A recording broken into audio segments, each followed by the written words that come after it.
نیا کام شروع ہوا ہے کہ ڈائریکٹلی پی ٹی آئی جو ہے وہ سیاسی جماعتوں کی بجائے وہ کہہ رہی ہے کہ ہم فوج سے بات کرنا چاہتے ہیں. تو یہ کام شروع ہو گیا ہے. اور دوسری طرف مسلم لیگ نون انہیں بہت تیز ہو گئی ہے دعوت دینے میں. ان کی تیزی کی وجہ کیا ہے؟ ان کی وہ لیڈرشپ جو بار بار فوج کو اس چیز کی دعوت دے رہی ہے، اس چیز کا مطالبہ کر رہی ہے، اس چیز پہ اصرار کر رہی ہے کہ وہ ان کے ساتھ بات چیت کرنا چاہتے ہیں. وہ یقینی طور پہ پاکستان کے عوام کی بھی توہین کر رہے ہیں، پاکستان کے آئین کی بھی توہین کر رہے ہیں، بلکہ جمہوریت اور اپنی توہین کر رہے ہیں. دیکھیں، جس دن فرسٹ ٹائم جب میں ملا تھا پی ٹی آئی کی لیڈرشپ سے، اور جو فرسٹ ان کی طرف سے متفقہ بیان انہوں نے آفیشیلی ریلیز کیا سی بی ایمز کے سلسلے میں، اس میں 3 باتوں پہ اتفاق ہوا تھا، جو کہ انہوں نے اپنی لیڈرشپ سے اپروو کرا کے دی تھی کہ پاکستان جمہوریت اور فوج کو سیاست میں انوالو نہیں کیا جائے گا. اور آج یہ حال ہے کہ ہر لیڈر اٹھتا ہے، وہ کہتا ہے جی کہ ہم فوج سے بات کریں گے، ہم فلانے عہدیدار سے بات کریں گے، ہم فلانے عہدیدار سے بات کریں گے. لیڈرشپ کا جیل میں ہونے کا یہ مطلب نہیں ہے کہ ایک پارٹی جس کو پوری قوم نے عزت دی ہے، وہ جمہوری عزت دی ہے، جمہور نے عزت دی ہے، وہ جمہور کی توہین اسی دی ہوئے مینڈیٹ کی بنیاد کے اوپر کرنے کے لیے نکل پڑے.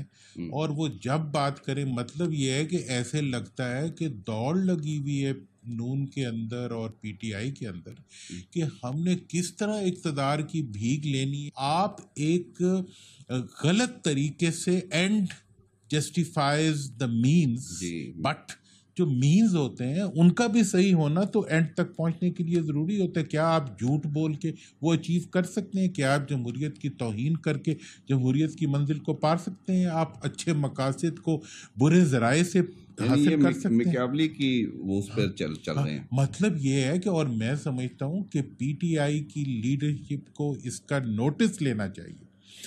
بات ہو یا نہ ہو، مقدمات آپ عدالتوں میں لڑ رہے ہیں، آپ نے ملک کو جمہوری طریقے سے جمہور کی دی ہوئی عزت سے آ کے لے کے جانا ہے. کیوں آپ فارم 45 کی بات کر رہے ہیں؟ پھر مان لیں 47 کو، کوئی 48 فارم بنوا لیں. تو اس لیے میں یہ سمجھتا ہوں کہ اس وقت ان حالات کے اندر پی ٹی آئی کے جو لیڈرز جو ہیں یہ کام کر رہے ہیں، وہ یقینی طور پر اپنی پارٹی کا اور اپنی لیڈرشپ کا اور عوام کی توہین اور اپنی پارٹی کی توہین اور اپنی لیڈرشپ کی توہین کر رہے ہیں. جبکہ ان کی ضرورت یہ ہے کہ وہ اس معاملے کو پیورلی جمہوری بنیادوں پر لے کر آگے بڑھیں، اور آگے بڑھیں گے جب عوام نے آپ پہ اعتماد کیا ہے تو عوام پہ اعتماد کریں. آپ دیکھ لیں کہ جو کشکول لے کے اگر نون بیٹھی رہی کہیں پہ، اقتدار ملا یا نہیں ملا، جتنا ملا عزت نہیں ملی. آپ کو عوام نے عزت دی، اور آپ کے اپنے لیڈر جو ہیں اس عزت کو خاک میں ملانے کی طرف اگر چل پڑیں گے تو ہم جیسے لوگ جو عوام کو عزت دینا چاہتے ہیں، ہم اس چیز میں خود بھی، مجھے کل سے ان کے بیانات سن کے خود ایک اپنے اندر ایک ذلت محسوس ہو رہی تھی کہ ہم نے یہ لیڈر پیدا کیے ہیں جن لیڈروں کو یہ بھی علم نہیں ہے کہ انہوں نے کس سے مانگنا ہے اور کیا مانگنا ہے. ٹھیک ہے جی، عوام کی دی ہوئی عزت کو وہ خاک میں ملا رہے ہیں.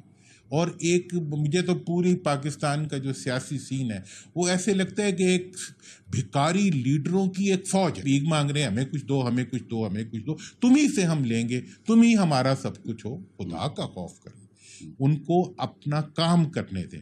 لوگ گاندھی سے لے کے نیلسن منڈیلا تک لوگ جیلوں میں بیٹھ کے وہ انقلاب برپا کرتے ہیں عوام کی طاقت سے، اور یہ عوام کی طاقت ملنے کے بعد بھیک کی طاقت سے جو ہے اپنے لیے اقتدار ڈھونڈنے کی کوشش کریں. اچھا، یہ کر کیوں رہے ہیں ایسے؟ یہ جو باہر ہیں وہ کر رہے ہیں یا اندر والوں کی مرضی ہے؟ میں تو سیاست دانوں کے بارے میں اقبال کا شعر ہی پڑھ سکتا ہوں کہ وہ فریب خوردہ شاہی جو پلا ہو کرگسوں میں، اسے کیا خبر کہ کیا ہے رہو رسم شاہ باز. مطلب یہ ہے کہ ان پہ صحبت کا اثر پڑ گیا. یہ کوئی جیسے خان صاحب اکثر کہتے ہیں کہ وہ ڈبل گیم والے ہیں ہمارے جو ہے وہ پلانٹڈ لوگ ہیں پارٹی. یار دیکھیں میں تو آپ کو پتہ ہے کہ نہ مجھے تو ایسے لگتا ہے کہ یہ ایک مخبر سیاستدانوں اور مخبر دانشوروں کا ملک ہے جو کہ صرف مخبری کرتے ہیں.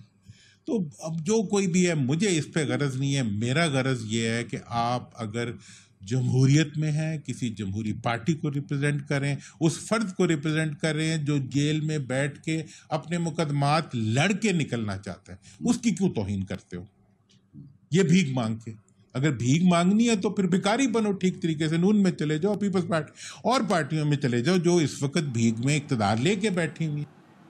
سابق وفاقی وزیر علی درانی کہتے ہیں اسحاق ڈار کے ڈپٹی وزیر اعظم بننے کو نواز شریف کے دوبارہ پارٹی صدر کے تناظر میں